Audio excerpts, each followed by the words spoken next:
નમસ્કાર મિત્રો, હું છું ગોપાલ ઇટાલિયા અને આજે 24મી જુલાઈ 2026નો દિવસ. મારો અવાજ જો બરાબર આવતો હોય અને તમે જો એક કોમેન્ટ આપશો તો હું આગળની વાત ચાલુ કરીશ.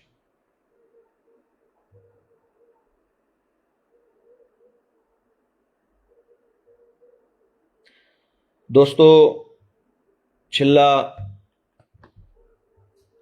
સવા મહિના કરતાં પણ વધારે સમયથી આપણા પોતાના યુવાનો પોતાની વ્યાજબી માંગણી લઈ અને સરકારની સામે બેઠા છે. માંગણી બહુ જ સિમ્પલ છે. પહેલા તો એક જ માંગણી હતી, પાછળથી સમય સંજોગ પ્રમાણે બીજી બે માંગણીઓ ઉમેરવાની જરૂર ઊભી થઈ. એક જ માંગણી હતી કે શિક્ષણ મંત્રી રાજીનામું આપે.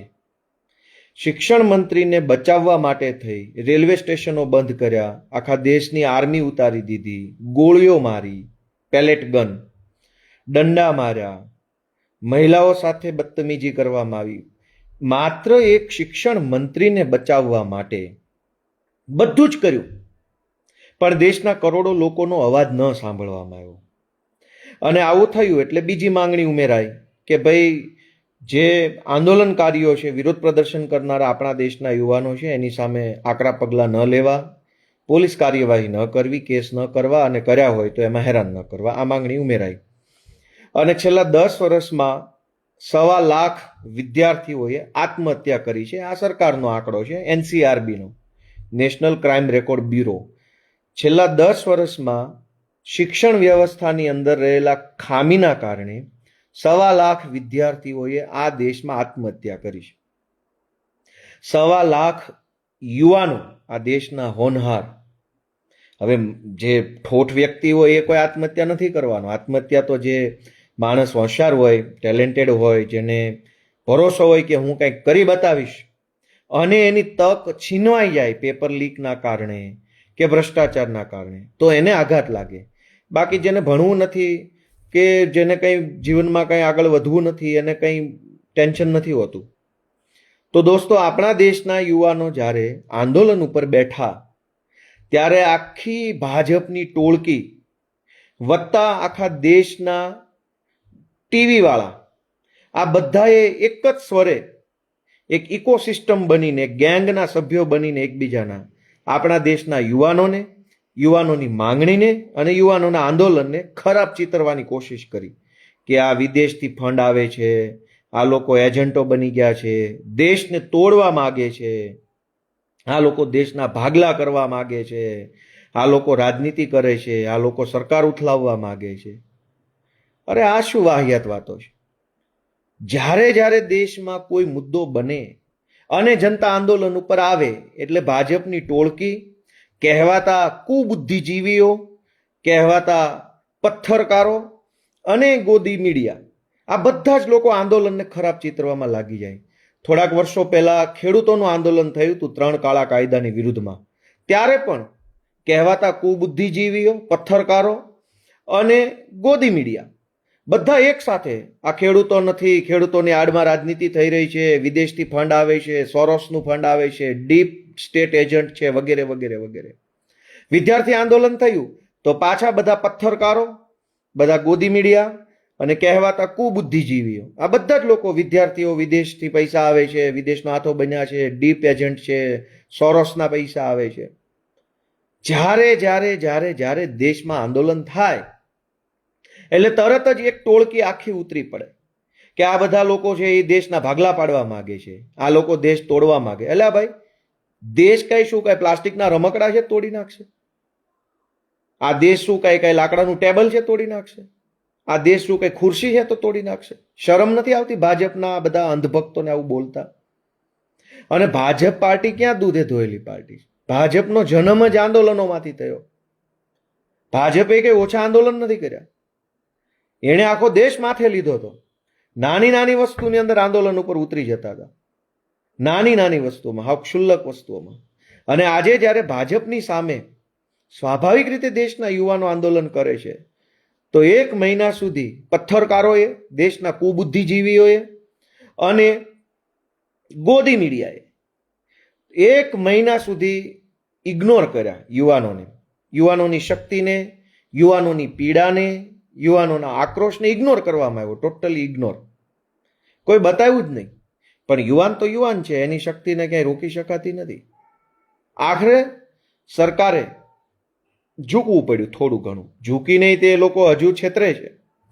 ગઈકાલે આપણા દેશના વડાપ્રધાન શ્રી નરેન્દ્રભાઈએ લાઈવ આવી ઇન્સ્ટાગ્રામ પર વિડીયો મૂક્યો કે કડકમાં કડક કાયદો બનાવશું, કડકમાં કડક.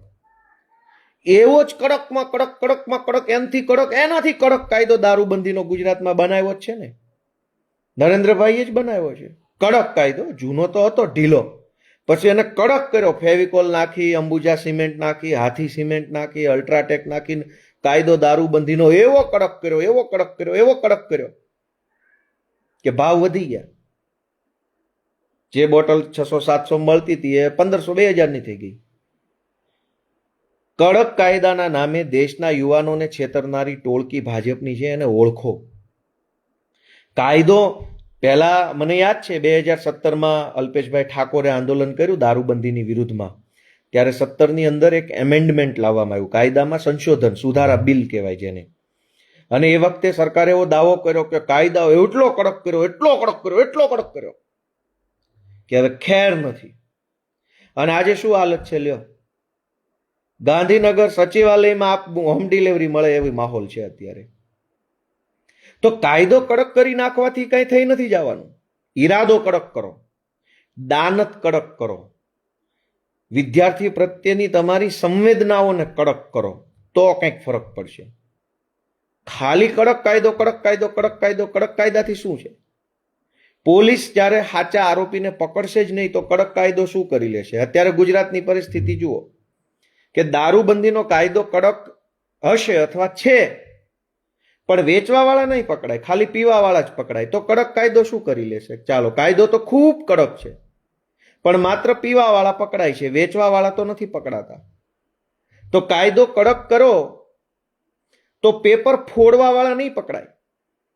ફોડેલું પેપર લેવાવાળા વિદ્યાર્થીઓ કે કોઈ લેભાગુ તત્વો કે કોઈ લાલચુ કે વધારે પડતા મહત્વકાંક્ષી નાના માણસો હશે એ પકડાશે. એકચ્યુઅલમાં પેપર ફોડવાવાળા, પ્રિન્ટિંગમાંથી કે પેપર જ્યારે ડ્રાફ્ટ થતું હોય ત્યાંથી, અથવા ટ્રાન્સપોર્ટેશન સમયે, અથવા એનું સ્ટોરેજ કર્યું હોય ત્યાંથી જે ફોડવાવાળા છે. હવે આ ભાજપનો જો એક આવી ગયો છે, મારે માં આમી ગાળો લખે છે આમાં. ભગવાન તને 100 વર્ષનો કરે ભાઈ. અને આવી ગાળો બોલતો રહે ને તારા મમ્મી પપ્પાનું નામ રોશન કર કે કેવા ગાંડા પાક્યા છે.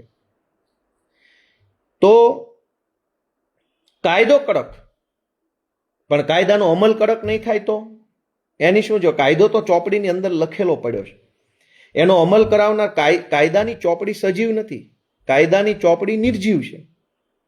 કાયદાનો અમલ કરનારો અમલદાર સજીવ છે, પણ અમલદાર છે એ જોશે પેપર કોને ફોડ્યું, તો કે ભાજપના નેતાના સાઢુભાઈએ. એટલે તરત પોલીસ છે એ કલમ નહીં લગાવે, કાયદો નહીં લગાવે, ધરપકડ નહીં કરે, ચાર્જશીટ નહીં કરે ટાઈમસર, અને એના પુરાવા એકઠા નહીં કરે. તો શું મતલબ છે કડક કાયદાનો? કડક કાયદો કડક છે કે કડક નથી એ પ્રશ્ન જ નથી, તમારો ઈરાદો જ ખરાબ છે. અને બીજી વાત, ઈરાદો કેમ ખરાબ છે એને સમજીએ આપણે. કે વિદ્યાર્થીઓ 1.5 મહિનાથી આંદોલન કરે છે. શરૂઆતમાં તો એમ કહેવામાં આવ્યું કે આ વિદ્યાર્થી ખોટા છે, દેશ વિરોધી છે, દેશદ્રોહી છે, દેશની વિરોધમાં નારા લગાવે છે, અને હિન્દુ વિરોધી છે, સનાતન વિરોધી, ખૂબ બધા કાદો ઉછાળવાની કોશિશ ભાજપે, પથ્થરકારોએ અને કુબુદ્ધિજીવીઓએ કરી. પણ યુવાનો રોકાયા નહીં, એટલે ગઈકાલે જ કેન્દ્રના શિક્ષણ સચિવને બદલવામાં આવ્યા, નામ એનું મને યાદ નથી. ભાઈ, સરકાર પેપર ફૂટે છે એને લઈને ગંભીર હોત, પેપર ફૂટે છે એના કારણે વિદ્યાર્થીઓ આત્મહત્યા કરે છે એ વાતનું સરકારને દુઃખ લાગતું હોત તો શિક્ષણ સચિવ ગઈકાલે રાત્રે ન બદલ્યો હોત. શિક્ષણ સચિવ આજથી 2 વર્ષ પહેલા જ્યારે નીટનું પેપર ફૂટ્યું ને ત્યારે જ બદલી નાખ્યો હોત. પણ નીટનું પેપર ફૂટ્યું, શિક્ષણ સચિવ ન બદલાણા. એ પછી બીજા 50 પેપરો ફૂટ્યા, દેશના શિક્ષણ મંત્રીની ટ્રાન્સફર ન થઈ. 1 મહિનાથી યુવાનો ઉપવાસ ઉપર બેઠા છે, આંદોલન ઉપર બેઠા છે. શિક્ષણ સચિવની બદલી ન થઈ. ગઈકાલે લોલીપોપ આપવાના ભાગ સ્વરૂપે શિક્ષણ સચિવની બદલી કરવામાં આવી. એ બતાવે છે કે સરકારનો ઈરાદો ખરાબ છે. શિક્ષણ સચિવની બદલી પાછળ પણ ઈરાદો સારો નથી જ. શિક્ષણ માટેનો ઈરાદો હોત, યુવાનો માટેનો ઈરાદો હોત, તો શિક્ષણ સચિવ આજથી 2 વર્ષ પહેલા નીટનું પેપર ફૂટ્યું ત્યારે જ એની ટ્રાન્સફર કરી નાખવાની જરૂર હતી, પણ એની ટ્રાન્સફર ન કરવામાં આવી. અને એટલે આ જે ટ્રાન્સફરના નામે જે છેતરવાનો ખેલ હાલે છે એનાથી કાંઈ શિક્ષણ વ્યવસ્થા સુધરવાની નથી. સૌથી મહત્વનો પ્રશ્ન કે શિક્ષણ મંત્રી રાજીનામું કેમ ન આપે? અને કેટલાક કુબુદ્ધિજીવીઓ, કેટલાક પત્રકારો અને કેટલાક ગોદી મીડિયાના માણસો દેશને જ્ઞાન આપવા નીકળી પડ્યા છે. ક્યારે? જ્યારે આપણા દેશના યુવાનોએ 1.5 મહિના સુધી સંઘર્ષ કરીને દેશ આખાનું ધ્યાન ખેંચ્યું મુદ્દા તરફ, ત્યારે પત્રકારો, કુબુદ્ધિજીવીઓ અને ગોદી મીડિયાએ જો જ્ઞાન જ આપવું હતું, કંઈ પણ જ્ઞાન, ભલે તમારો જે વિષય હોય, તમારું જે કાંઈ તમારી માન્યતા હોય એ તમારે કહેવી હતી, તો 2 વર્ષ પહેલા નીટનું પેપર લીક થયું ત્યારે કેમ ન બોલ્યા? ત્યારે જ આ બધું જ્ઞાન આપી દેવું હતું. પણ હવે કેટલાક કુબુદ્ધિજીવીઓ અને પત્રકારો એવું જ્ઞાન આપે છે કે રાજીનામાથી શું થવાનું છે, એનાથી કાંઈ થોડું સોલ્યુશન આવવાનું છે. ભાઈ, સોલ્યુશન લાવવાનો પહેલું સ્ટેપ, પહેલું પગથિયું તો રાજીનામું છે. રાજીનામું આપશે તો શિક્ષણ મંત્રીને, શિક્ષણ વિભાગને અને નોકરી કરનારા તમામ લોકોને ખબર પડશે કે જો આવી હાલત થાય, બહુ વધારે પડતા ઉછળીએ તો. હવે જો શિક્ષણ મંત્રી જ જવાબદારી સ્વીકારવા તૈયાર નથી તો સોલ્યુશન જ ક્યાંથી આવવાનું છે? મારે કેટલાક એવા મહાજ્ઞાની પત્રકારો અને કુબુદ્ધિજીવીઓને એટલું જ પૂછવાનું કે ભાઈ, શિક્ષણ મંત્રી, દેશના શિક્ષણ મંત્રી છે, એ જો પોતાની જવાબદારી જ સ્વીકારવા તૈયાર નથી કે હા ભાઈ ભૂલ થઈ છે ને પેપર ફૂટ્યા છે, ભલે પટાવાળાએ ફોડ્યા કે સેક્રેટરીએ ફોડ્યા, પણ મંત્રી તો શિક્ષણનો છે. શિક્ષણ મંત્રી પોતાની ભૂલ સ્વીકારવા જ તૈયાર નથી તો સોલ્યુશનની તો ક્યાં વાત જ રહી? તો દેશના યુવાનો એ જ તો કહે છે ને કે પહેલા તો તમે રાજીનામું આપો અને સ્વીકારો, અંગ્રેજીમાં એકનોલેજ કરો. એકનોલેજ કરો, માનો કે ભૂલ થઈ છે. હવે તમે ભૂલ જ માનવા તૈયાર નથી તો સોલ્યુશન ક્યાંથી આવવાનું છે? ધારો કે કોઈ કાચની વસ્તુ હાથમાંથી પડી ગઈ અને તૂટી ગઈ. જેના હાથમાંથી પડી ગઈ એ વ્યક્તિ એવું માનવા જ તૈયાર નથી કે ભાઈ વસ્તુ તૂટી ગઈ છે. હવે તૂટી ગઈ છે એમ માનવા જ તૈયાર નથી તો ફરીથી નવું લાવવું, ફેરફાર કરવો, જોડાણ કરવું, એની વાત જ ક્યાં આવી? હવે શિક્ષણ મંત્રી પોતે પોતાની ભૂલ માનવાના બદલે દેશના વિદ્યાર્થીઓ ઉપર બંદૂકો, ધોકા, લાકડીઓ, બહેનો દીકરીઓ સાથે ગેરવર્તન કરે છે યુનિફોર્મમાં રહેલા કેટલાક વ્યક્તિઓ. આ કેટલું વ્યાજબી છે? આ તો બિલકુલ વ્યાજબી નથી. શિક્ષણ વ્યવસ્થાની અંદર કેવડા મોટા બદલાવની જરૂર છે એ તો તમે જુઓ. આ હજારો લોકો જે આવે છે, હવે ભાજપના અંધભક્તો એને એમ કહે છે કે વિદેશથી પૈસા આવે છે. અરે કોડાવ, વિદેશથી પૈસા આવતા હોત તો યુનિવર્સિટીઓની ફી નો ભરી દીધી હોત. આ ભાજપના રાજમાં ફી ભરવાના ફાંફા છે. માંડ માંડ કરીને એક વખત કોચિંગ ક્લાસ કરાવ્યું હોય, માંડ માંડ કરીને એક વખત મોંઘા ચોપડા લીધા હોય નીટની પરીક્ષાના, માંડ માંડ કરીને કોચિંગ સેન્ટરોની ફી ભરી હોય, માંડ માંડ કરીને ભાડા ખર્ચીને પરીક્ષા આપવા ગયા હોય, માંડ માંડ કરીને એક દિવસ હોટલમાં કે ગેસ્ટ હાઉસમાં કે હગાવાલાના ઘરે રોકાઈને માંડ માંડ પરીક્ષા આપી હોય, અને એમાં આ ભાજપના પાપ ફૂટ્યા કે પેપર ફૂટે અને એના કારણે જે જિંદગી બરબાદ થાય છે. એટલે તો આંદોલન ઉપર ઉતર્યા છે. અને જેવા આંદોલન ઉપર ઉતર્યા તો કે વિદેશથી પૈસા આવે છે. વિદેશથી જ પૈસા આવતા હોત તો આલો યુનિવર્સિટીઓમાં ભણવા બેસી જાય, તો ભણવા બેસી જાય.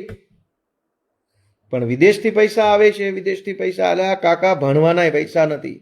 નીટની, JEEની, અન્ય બીજી સરકારી પરીક્ષાના ચોપડા કેટલા મોંઘા આવે છે. અને ખાલી પેપર લીક એક પ્રશ્ન નથી. એ મેન મુદ્દો એ છે કે